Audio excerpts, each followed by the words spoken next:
Whenever you're ready. Thank you. Thank you, Stacy. Good afternoon, and thank you for joining us for today's update on the Middle Creek Area Plan. I'm Sharon Peterson, the Long Range Planning Administrator for Wake County. We're excited to see residents and others who've registered to join us here in Zoom today, and we welcome everyone who will be watching on Facebook and YouTube. We want to assure everyone that if you can't stay the entire time, miss part of the discussion, I want to share this information with your neighbors or anyone else. Immediately following this session, you can watch it back on WakeGov, Facebook, and YouTube, or go to wakegov.com/MC. Today, we're going to present you information about the Middle Creek area planning process and what that means for your community. We'll talk about the best ways for you to provide your feedback. This area plan is a tool we'll use to help guide growth and development for the next 10 years in this part of the county. It is essential that residents and others that, like you, participate in this process to help to shape the future in the places you live, work, play, and worship. Throughout this session, we'll answer questions from those of you watching via social media, as well as people joining us here in the Zoom. If you're in Zoom with us, you'll see a small chat bubble across the bottom of your screen that reads chat.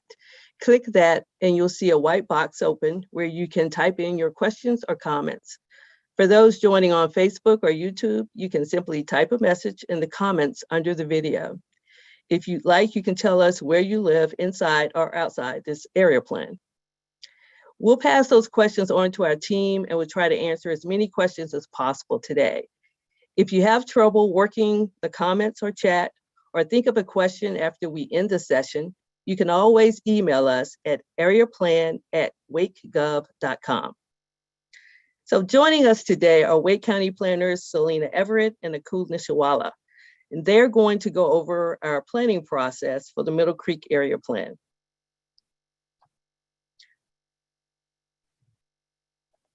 Hi, everybody. This is Akul Nishawala. It seems that we have an issue on the chat. I want to make sure that I'm sharing my screen correctly. So I'm going to stop sharing and reshare so that everyone's people that joined on a little bit late are able to do that. Just give me one moment, please.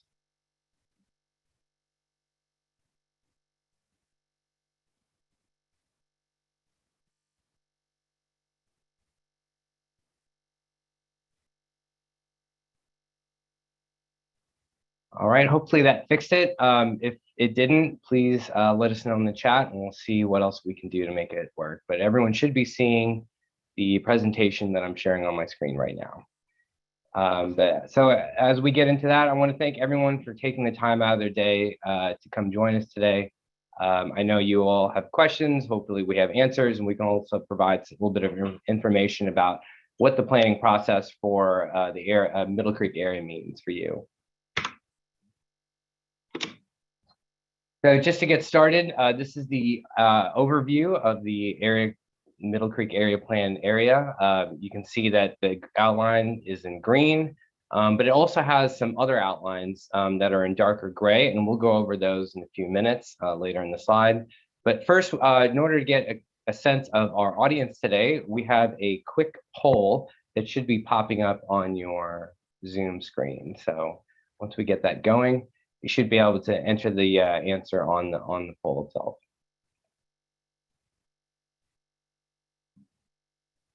Cool. We're actually having an issue with the poll. So if you want to move on, we'll hopefully have it pop up, and then you'll see it and you can pause. Thank you. All right, just let us know when it pops up, or it'll pop up, and then we'll know that's the time to take the poll. Thanks, Stacy. All right, we can move on then. So just to give everyone a little bit of a planning 101 or intro to planning, we're going to talk about that in the next few slides. So planning in Wake County has three sort of main facets. First is Wake County, which is considered unincorporated. Wake County as an entity does not offer any public utility services like sewer or water. We guide development through our development ordinances, our zoning districts, and a comprehensive plan. We also have 12 municipalities within the county, and they have what are called corporate limits. Municipalities can add to those corporate limits by what's called voluntary annexation. A few years ago, up until a few years ago, voluntary annexation was not something that North Carolina did. It was through involuntary annexation, which is how towns and cities grew their corporate limits. But since voluntary annexation is now the law of the land, property owners who want to become part of a town must petition the town to do so. So the town cannot come in and say, we would like to annex your property and have it become part of the town. That is illegal. So if you are in a corporate limits, you pay town taxes. You also vote in town elections. The town, in return for annexation, provides utility services such as water and sewer, among other services. They also guide development through their ordinances, zoning districts, and comp plans. Now, the part in the middle, which is called the extraterritorial jurisdiction, otherwise known as ETJ, is something that's very unique and it only exists in 5 states, including North Carolina. So Arkansas, Alaska, Nebraska, and Texas are the 4 others. So in North Carolina, the size of an ETJ is determined by the population of the corporate limits that surround that is extending from. So ETJ is still considered unincorporated part of the county. They still utilize county services such as fire department and the sheriff's department. However, the only difference is that if you are in an ETJ for a certain town and you want to develop or improve your property, you must go to that municipality and operate under their development ordinances and zoning districts. So jurisdiction in and around Wake County is separated by what are called annexation agreement boundaries that exist between the different municipalities. So they're basically agreements in which towns decide how far they can grow with other towns. So all those agreements form boundaries that encompass the entire Wake County, and they are called future municipal growth areas. So one thing that we do get a lot in our planning department and all around municipalities is that folks call us asking about something about their town that they live in, but when we look up their address, they're actually not in that specific town. There's a lot of confusion with zip codes and mailing addresses. They do not coincide with actual municipal jurisdictions. They indicate which post office delivers mail to whom. For example, when I used to work in Fuquay-Varina, there were a lot of phone calls that we would get from folks who lived in Harnett County, but they had Fuquay-Varina mailing addresses, and they would call us asking about what they are allowed to develop on their property. So there's a lot of confusion, and it makes a lot of sense for folks to be confused because it's not very clear. But you can see from the map, the zip codes do not coincide with county boundaries, municipal boundaries, or anything like that. They operate under their own auspices, which make it a little bit confusing when we're talking to folks about what they can or can't do on their property. Talked about corporate limits a little bit earlier, and we talked about extraterritorial jurisdiction. So those two combined entities, what creates what's called a municipal planning jurisdiction. And so that's what you have here. The different colors are the different municipalities in and around Wake County, and the parts that are not filled in, that is what we call unincorporated Wake County. So that's where we in Wake County operate. So if you live within one of these colorful areas and you give us a call and asking what you can do with your property, we will most likely send you to that municipality's planning department. So planning overall, zoning can determine how a property can be currently used, and development ordinances for each municipality or Wake County define those allowed uses for each of those zoning districts. Again, you have municipal versus county, and usually land use plans, if you are going to rezone your property, the future zoning should be consistent with the land use plan. So we'll get into a little bit what that means in a second as well. So the land use determines what the future use of a property should be. We're usually looking from 10 to 20 to 30 years, depending on the type of plan. This is done with public input, such as we're doing right now. And these land use plans are also considered dynamic in that they can be amended or changed at any time through amendments. We know that growth is happening at a very rapid pace here in Wake County. So a land use plan that was done even 10 years ago might be a little bit out of date. Hopefully that local jurisdiction has been amending it as it sees fit, but plans are usually updated every 5 to 10 years, if not quicker, depending on need, but 5 to 10 years is usually the rule of thumb. So county zoning districts, we have 2 different types. We have watershed districts as well, which have a little bit more restrictions in terms of what you can develop. These have a W at the end of them. And then we also have overlays, which offer a little bit more regulation for certain areas. So say you are in a R30 zoning district, but you have an overlay on top of you. There might be on top of it. That might mean that in that area, there are certain restrictions on top of the zoning district restrictions that you have in what you can or can't do in your property. Usually they involve some environmental concerns or things like that. A unified development ordinance is something that all towns, municipalities, and governmental agencies use to list what and can or cannot be developed within their jurisdiction.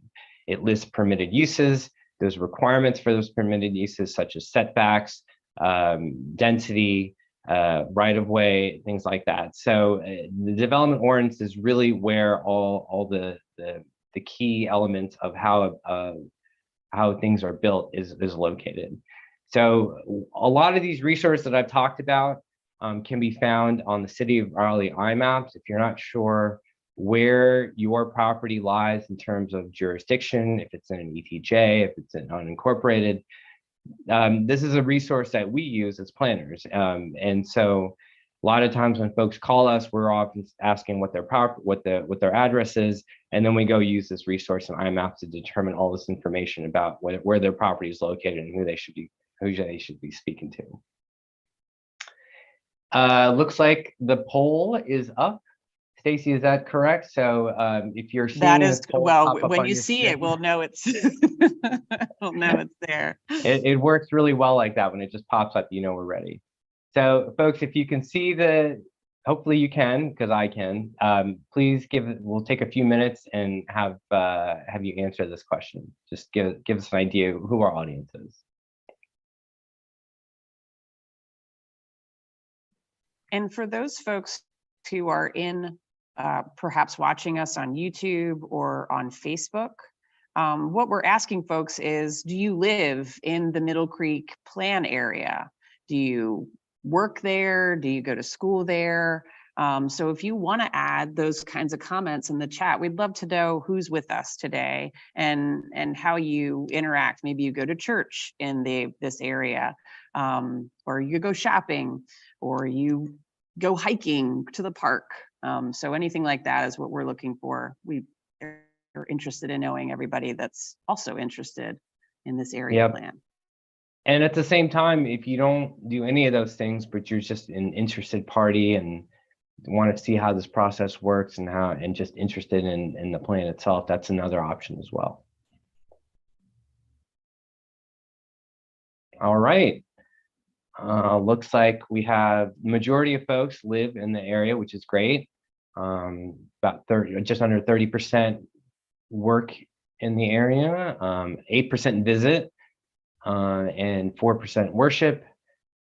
So quite a few, 16% travel through the area, and then we had 12 of the none of the above. I'm just interested in how this area is being planned. So a really good mix of folks that I did not answer the question, but a really good mix of folks in the audience today. I'm really excited about that. Thank you for taking that poll. And Stacy, thanks for getting that worked out as well. Thanks for going with the flow. So land use planning documents. It's an adopted document that plans for the future growth while maintaining resources, the environment, and the public health, safety, and welfare. Again, like I said before, these are fluid and dynamic. That means they can be changed or living documents. Wake County's former adopted land use plan was adopted from 1997 to 1999. The process took a couple of years. A lot has changed since then, as I've mentioned before. Wake County underwent a process a few years ago to adopt a new plan. That comprehensive plan is now called Plan Wake. That's adopted in April 2021. And so this area plan, the Middle Creek area plan, is part of that implementation process to kind of enact a lot of the policies that we adopted through public input in Plan Wake. Before we go into area plans, I wanted to make sure there weren't any questions in the chat. I know we have some time for questions as well a little bit later, but I just want to make sure there's nothing else. Okay, well, we'll keep moving on, and then we have some time set aside for questions and answers a little bit later.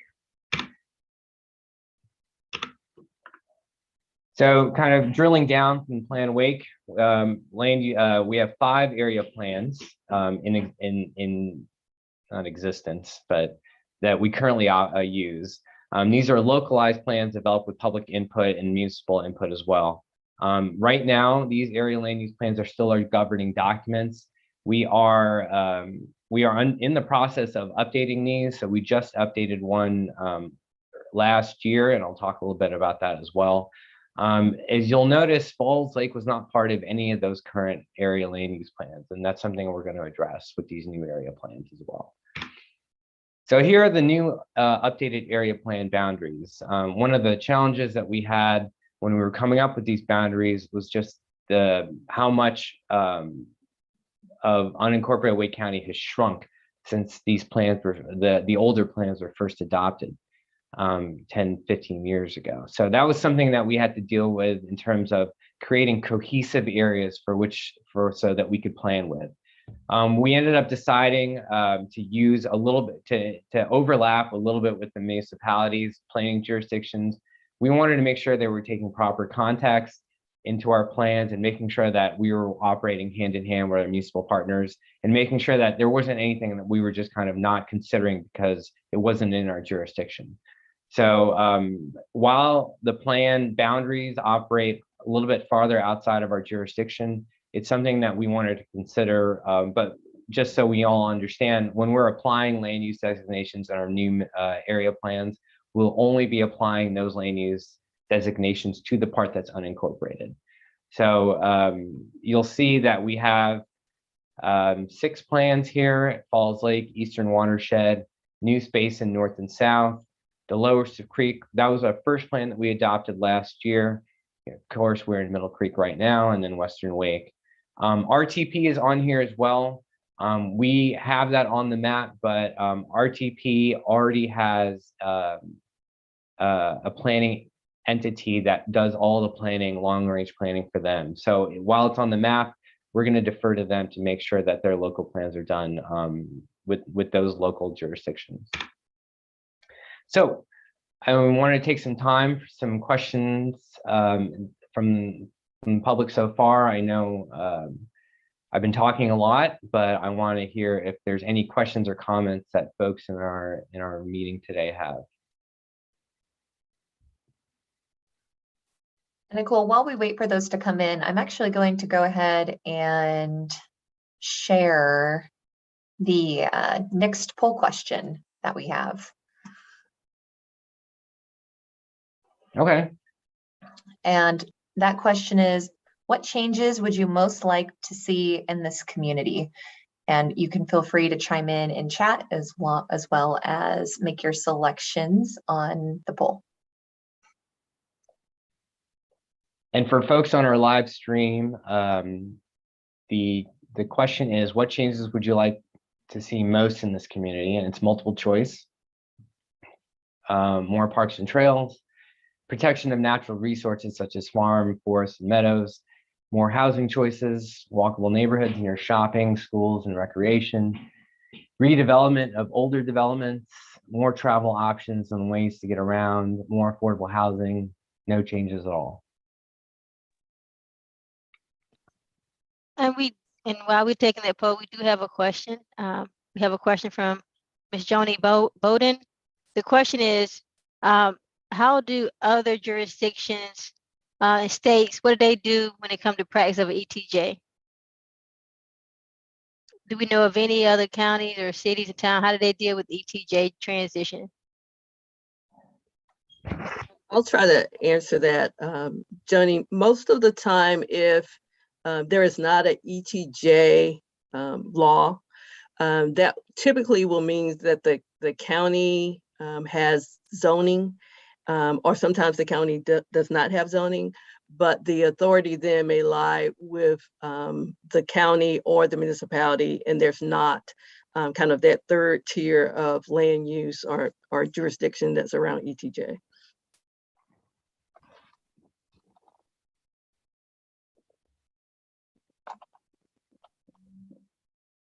Well, Joni, that's a tough question because it's every state is different. Every state has their own kind of legislation in terms of what they're allowed, what planners are allowed to do. There is some overarching enabling legislation that's happened on the federal level, but it's up to the states really to decide how that works. But yeah, it kind of along what Sharon said, but it's a very long answer. But we can talk about it offline if you want as well. I can kind of give you some more. I can do some research on that, but it's a great question. I think we can do some more research and definitely get back to everybody on that. Kind of give a little bit of a synopsis of what other states that don't practice ETJ, what do they do? But yeah, I think we'll write that down to make sure that we get that answered, Joni. Thanks for that question. All right, so it looks like the poll results are in, and it looks like, let's see. I don't know if everyone gets these poll results. I'm going to move them over here so everyone can see. So more parks and trails, 54%. Protection of natural areas, farms, forests, and meadows, 69%. That tracks at more housing choices, 12%. Walkable neighborhoods near shopping, schools, and recreation was 38%. Redevelopment of older neighborhoods is 8%. More travel options, ways to get around, 23%. More affordable housing, 31%. So again, oh, look at that. No changes, 4%. So, I mean, this is a great breakdown of all the different things. And really one of the things that we as planners have to kind of deal with is how do we prioritize all these things? You know, there's a need for housing in the county. There's a need for protection of agricultural lands in this county. There's a need for protection of environmental resources in this county. There's a need for better transportations in this county. And these are all things that people need. And depending on who you're talking to, some maybe need more than others, but that's really one of the challenges that we face here in Wake County. And I mean, the growth that we've seen here is on a national level. So, you know, one of the things that helps us with these planning efforts is to make sure that we're getting these sorts of answers and input from the public to make sure that our documents that help guide growth and development fall in line with those opinions. Thank you, everybody, for that. We do have a question that came in that asks, what are some examples of on-the-ground changes which may come from this new plan? Sorry, can you read that again? I was reading it. There was something in the chat as well. Okay, what are some examples of on-the-ground changes which may come from this new plan? Sure. So, Sharon, you want to take that, or I can answer that as well. Sure, I'll start. One of the changes that we ask about is kind of related to some of the poll questions that ask about what it is that residents and businesses want to see. And one of the things that we've got, for instance, from Social Pinpoint and talking to some others, is that there's been more of an interest in getting like more grocery stores closer to some residents, that instead of going to 1 or 2 grocery stores.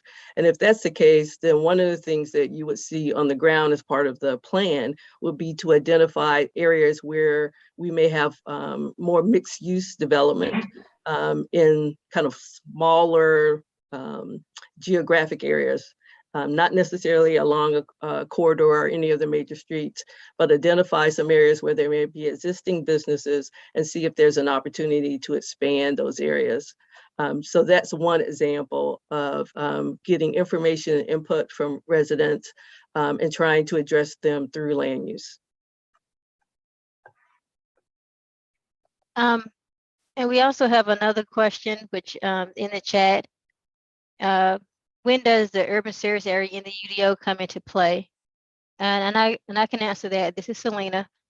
I'm having trouble turning on my video, but when did that come into play is any development that's in the unincorporated part of the county, which the Wake County jurisdiction, is an application is applied, whether it's commercial or subdivision.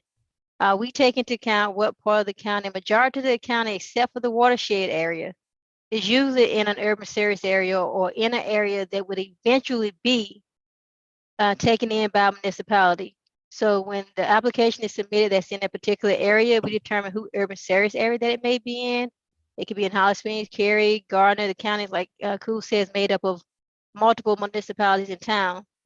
We reach out to those towns to kind of confer with them to see, are there any improvements proposed to be extended in this particular area? Are there any easements that's proposed, or they would like to ask the developer or applicant to show on their plans, so that when this area is taken in, it could be addressed or easily applied. I hope that answered that question. And there is also another question. Is there any type of development that is prohibited in this area?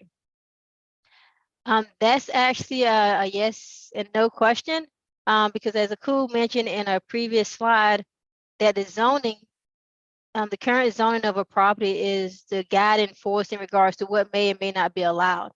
So we would have to look at a particular parcel or area to see what is actually zoned. And based on the zoning, it would determine what may be built there, what may not be allowed there, or what may be done if an appropriate rezoning is applied and submitted, or if a special use, which is a process that go before our Board of Adjustment, that may allow a particular use to go in a particular area. So from a staff standpoint, we would have to look at what is that property zone and what use you're trying to do on that particular property. Thanks, Selena. Art Jensen has we have another question. We have seen a significant increase in the number of developments / housing over the past 20 years, yet limited improvement to the roadways and traffic patterns. Should this not be correlated better? To answer your question, it should be. But the reality of how our roadways are funded prevents that from happening. So every municipality, including Wake County, has a transportation plan, and that correlates to the Metropolitan Transportation Plan, and they're all aligned. And those plans have roadways, major roadways that show that which ones need to be expanded and widened based on traffic patterns. They're usually looking out, 10 to 20 years, like we were doing with the land use plans. Owned the problem is North Carolina's roads are mostly owned and operated by NCDOT, with a few exceptions. So in order to, and I think what people also fail to realize is just how expensive it is to widen a road. I used an example when I was answering a question about 1010. So the only way for that we have as planning, as government entities, local governments, to help push the need for roads along is through development.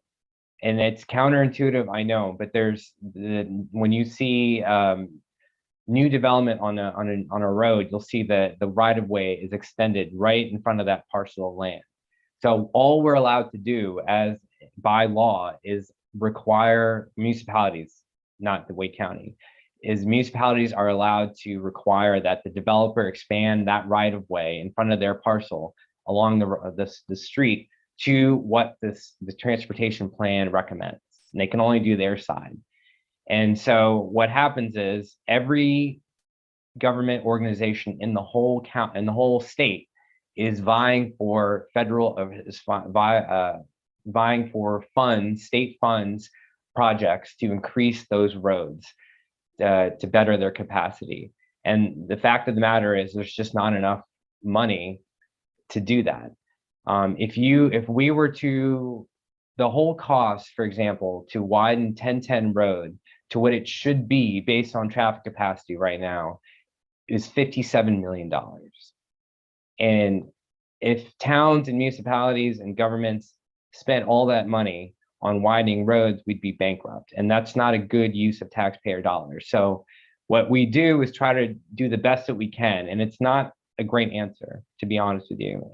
But it's the answer that we have to give, is that we do as much as we can what we're legally allowed to do to get a certain road to the point where it makes sense for NCDOT to come in and fund that project. So yes. So sorry, I'm not sure if that answers your question, but that's the answer that we can give you. And then we have another question, but I'd like to know when we will be able to see specific action proposals for this area. When will the plan be defined and closed, and what timing should we expect for its execution? Will it be aligned with the moment Highway 540 is ready? So that's a great question. In certain situations, there is a small, this is a larger area plan. So we're not, calling for certain actions to be done in terms of, oh, this needs to be this needs to be that, or this project needs to happen here. That usually happens on a much smaller scale if you're looking like at an intersection or something like that, where you can get into that level of detail in terms of, all right, this is where this is going to happen. This building is going to go here. So, ma'am, this type of plan is at a very high level, let's say like 30,000 feet in the air, where we can give a general idea of what type of land uses we want to see in certain areas. And so that when proposals for development start coming in, they, and they want to maybe rezone a parcel into something else, well, we have a plan for that. We have a plan that, okay, this area needs to be commercial, because that's what we have in this plan. So if you're going to develop this area, we would like to see it as this plan has dictated. So, so through the process in that way, we can kind of help guide growth and development in a way that we want to see. But like I said, we realize that depending on how development happens, something needs to be amended, so we can always amend this plan in the future. We also the reason we're doing this plan right now is because of 540. We want to make sure that the land uses, we have the correct land uses that the community needs and will serve them the best in and around those areas along the 540 corridor. So yes, we're doing this now before it's in construction, before those developments start coming in. And we want to make sure that those developments that do end up coming in are serving the community's needs. And a cool, just in case Juan was asking more for timing about the plan, we're hoping to have a draft land use map available for public review sometime in February, and then get the input, make some changes to the map based on recommendations, and then have that going forward to our planning board, Wake County Planning Board, in March or April, and ultimately getting it to before the Board of County Commissioners for them to review at a public hearing, perhaps in May of this year. Thanks, Sharon. Okay. I'm sure we'll have some more questions, but we'll definitely get to those. But I don't see any right now, but we'll keep moving forward. Thank you for all those great questions, everyone. All right, so let's get into the Middle Creek area plan. So as you can see, the outline in red on the map is the boundary area of the area plan. As you can see as well, it does include some corporate limits and ETJ of local of surrounding municipalities.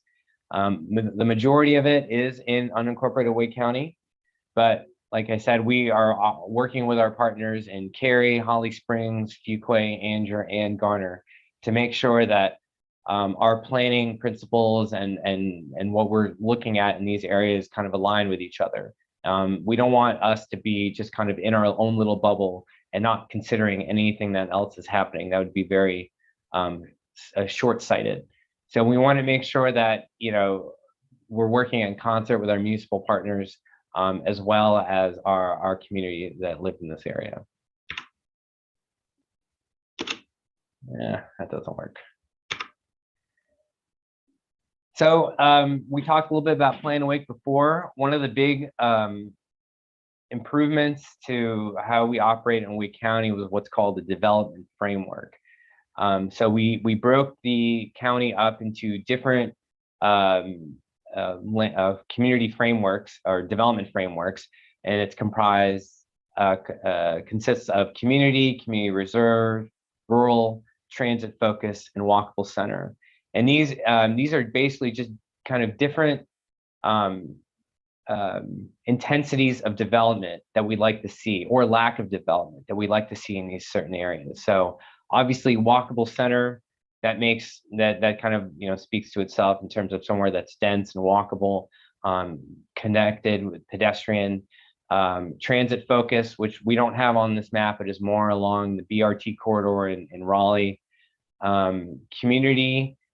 So the community area is still part of unincorporated county, Wake County. But when we're using this area for as a tool when developers come into Wake County, and our goal is to limit development in the county because, as I said before, we don't offer water and sewer.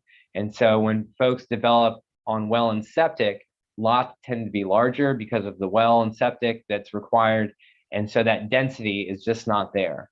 And so what's happening is a lot of county subdivisions have been developed back in well and septic, but now they're surrounded by municipal subdivisions. And a lot of these folks, their wells are maybe not working as well, or they're gone bad. They've come asking for us for, you know, what do I do? And our only, you know, there's not a lot unless they connect to the water and sewer. So in order to kind of get rid of these donut holes or kind of prevent them from happening, we've enacted some policies as part of Plan Awake to direct more of that development towards municipalities to limit the sprawl that we're seeing.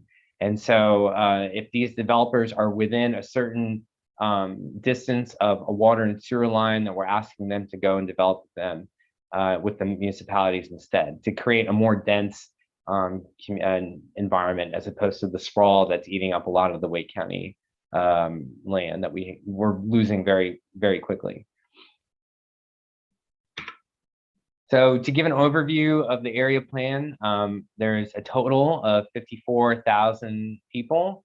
The area is just over 45,000 acres. But if we just take away the planning jurisdictions and only have Wake County, we still have 30,000 acres that we're dealing with, just under 50 square miles. It's quite a lot. You can see the majority of that is here in the Willow Spring, Panther Lake area. And we also have 595 subdivisions, 441 in the Wake County area, 89 voluntary ag districts, and 67 of those are in Wake County only, as well as 13 activity centers, and 7 of those are in Wake County. And of course, then we also have NC 540 cutting right through there, which is a major factor in our planning. So how can you get involved? What can you do? How can your voice be heard? Well, we have a website, www.wakeof.com/MC. MC, of course, stands for Middle Creek. We have a lot of great resources on there. There's a link in the chat as well. We also have what's called a story map, and it gives a lot of the information that I've been giving out today in a much a more concise than I'm doing right now. And it also has a lot of nice maps to be able to use. You can wait on, let's see if I can get to that without causing too many problems. Hopefully, let's see. All right, great. That wasn't too bad. All right, so here's the website itself. And so you have a map of the Middle Creek area, a little synopsis of what the plan is, how you can get involved. This is our January 24th meeting today. We're also having a workshop at Amplify Church next month at 5:30 p.m. on February 16th. Please come see us if you want. We'd love to see you face to face and talk about what's going on and do some planning exercises. We also have a few surveys on here as well. And what we also have is an interactive map. This is we're using an engagement platform called Social Pinpoint, and really nifty tool where we have the plan area here, and you can drag a comment. You can leave a comment. You can have an idea, a suggestion. You can say that you like something. You can ask a question, or you can let us know if there's a meeting space that you can offer or that you know of that we can come meet your community in. So if you need help, there's a help tab right here. You can search for your property right here and it'll zero in. So if you're not sure if your property lies within the Middle Creek area plan or not, you can do that. And you can also translate. So if English is not your first language, we have a translate feature on here to help that process as well. Here's that story map I was talking about as well. You can zoom through it. A lot of the information that I've been going over, but in a much more concise way that I'm going about. No rambling on this story map. So, but these are ways that we can hear from you. Other than the Amplify Church workshop that we'll have, we've been using a lot of these comments to help us kind of talk about the framework of this plan and what the priorities are. A lot of the questions that a lot of the comments that we've been receiving have been transportation based and or traffic related, and kind of stemming back from my answer before about transportation and roads and congestion. That is this plan is more focusing on land use. So if there are certain types of land use that you would like to see in terms of commercial, more residential, more multifamily residential, or there's a farm or agricultural use that you would like to see preserved. Those questions, those comments and things of that nature really help us in terms of this plan. That's not to say that traffic is not important. It's just that something that we can address traffic in our plan or try to address it through how we use our land effectively, if that makes any sense. But so it's something that is a little bit secondary, but how we get to and from places, if something that's that we need to get to is closer to us or in better proximity to us, then maybe all that traffic isn't being formed on that one road. So it's a bit long range because these changes don't happen overnight, but it helps us in the long run for sure. So I'm going to see if I can get back to my presentation. Cool. While you going back to your Yes. presentation, there was several questions in the chat. Oh, yeah. One is, are there any planning committee openings? Okay. And this was from Angeline.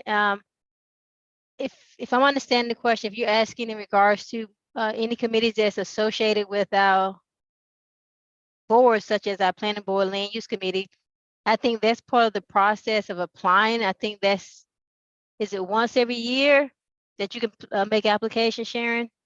Yes, it is. And I think that might have been either towards the end of the year or in January. People can apply online. You can apply, I think, perhaps though throughout the year, but it's only once a year that the Board of County Commissioners actually fills any vacancies that we may have on the planning board. Okay, and another question from Kelly. In those donut holes of existing developments, can they be forced into a city? And I answered that in the chat, but for everyone that's unable to see that, is that unfortunately, no, if there are donut holes or any area of the county that's not currently in a municipality or city, because based on law changes years ago, you cannot involuntarily annex a property.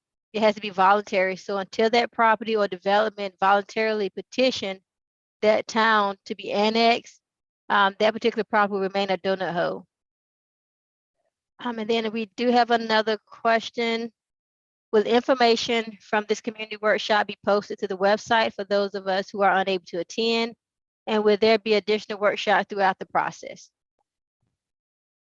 The answer to that is yes, we will post some information. And I think at the beginning, you can, anyone that missed this opportunity can go back and look at the video and provide comments as a cool outline on the website. And we are proposing to have several more community public engagement meetings. And pretty soon, I think next month, February the 16th, we plan on having an in-person meeting. I think Aku probably will follow up later in his presentation.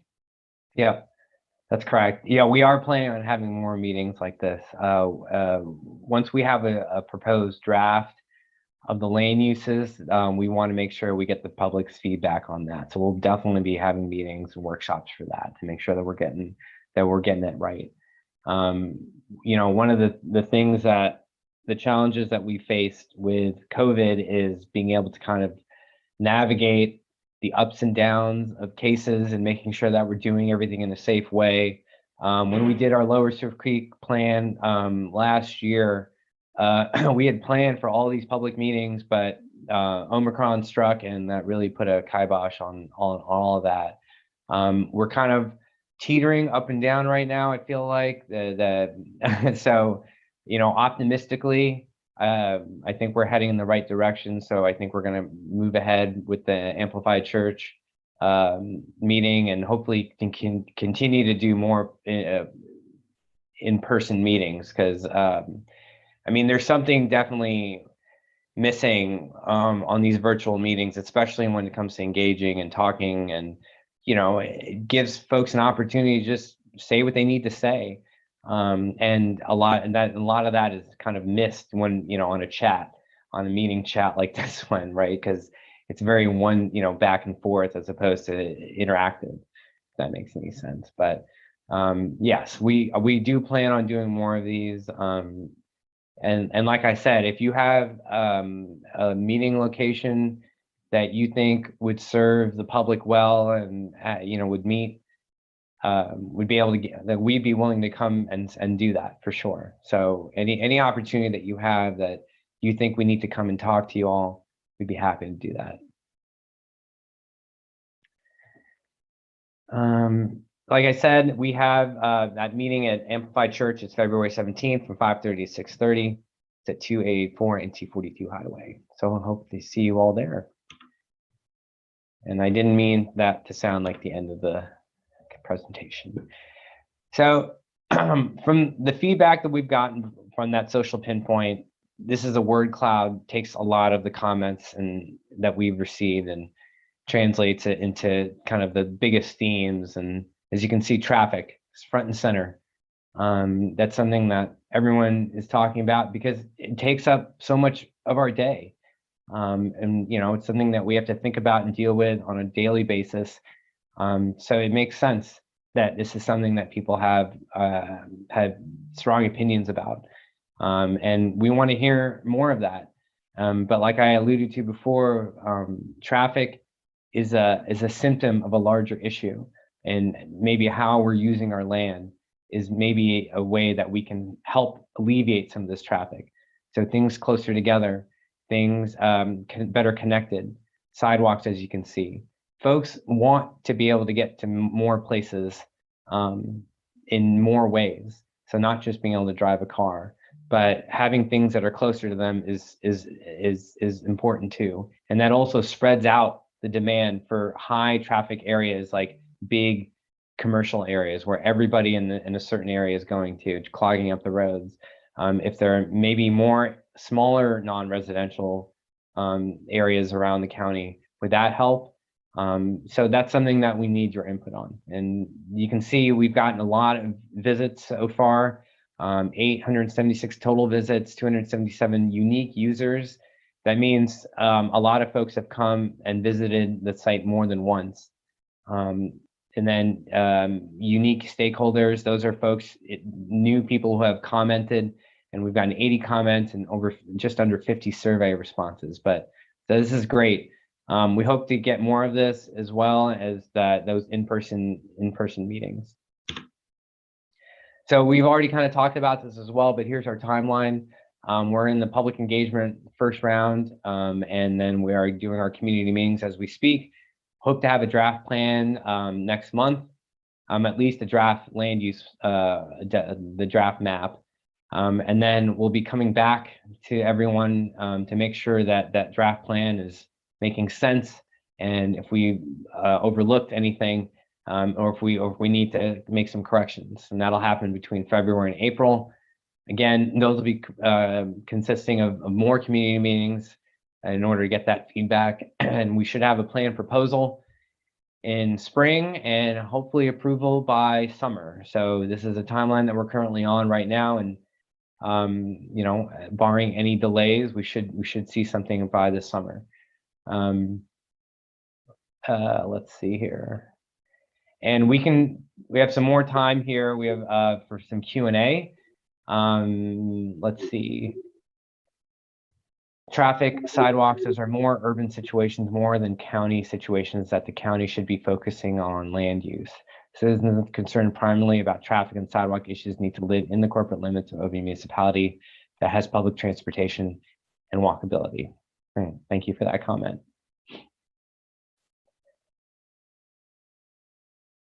Another comment is interesting that the development that causes the problem traffic is approved, making the problem worse.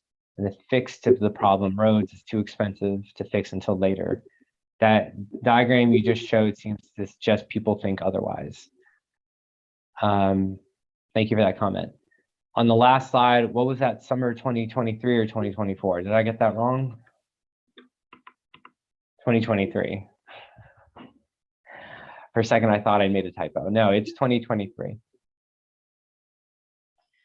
Cool. We have another question. Yep. It says, will we ever see municipal utilities in this area, or are we destined to be on septic and well forever? That's a great question. Every municipality has a CIP or capital improvement plan. And so that really the best people to answer that are those municipalities. They have the best plan. The CIP looks out typically 5 to 10 years in terms of how if they can extend their water and sewers to certain areas or if they can't. So it depends. You know, I would do a couple things to answer that question if I were you. I would see, first of all, which growth area, which municipality's growth area you're in, to see if you're in Fuquays, Garners, Holly Springs, Apex, and see, and then go to their planning department. And I would ask and them if they have a CIP. Usually those are, I'm not sure if they're publicly available, but I'm sure it's something you can ask for. But that is something that municipalities will have a better answer for.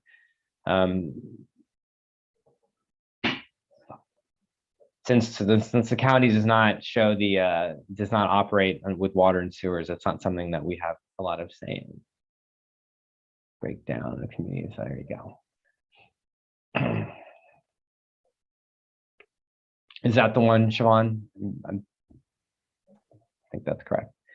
So, yes. Any other questions?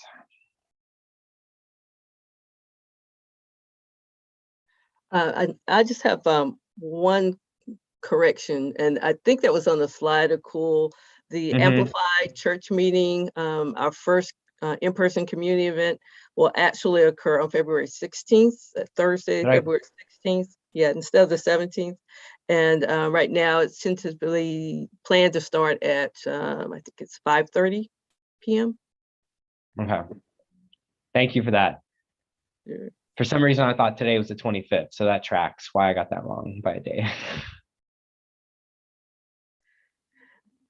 All right, and I think we're at the part of the Zoom meeting where we're asking for kind of a last round of questions. Mm-hmm. And, you know, we're available. We are, if you have more questions, it doesn't have to be limited to this meeting. We're available. Email us at areaplan@wakegov.com. We have our phone number is 919-856-6310, and then you press 8. And that'll take you to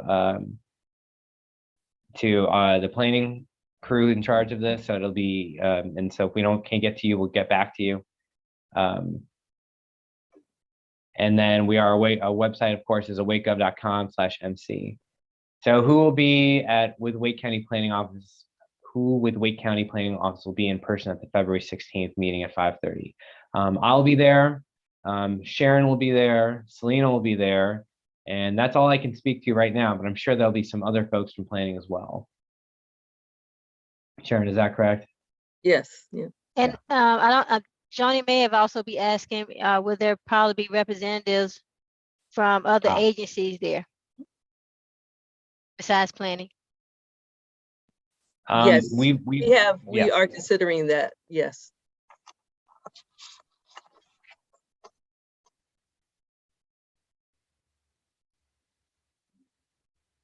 All we can do is invite them. So if someone has someone that they would like us to send the invitation out to, we can certainly do that.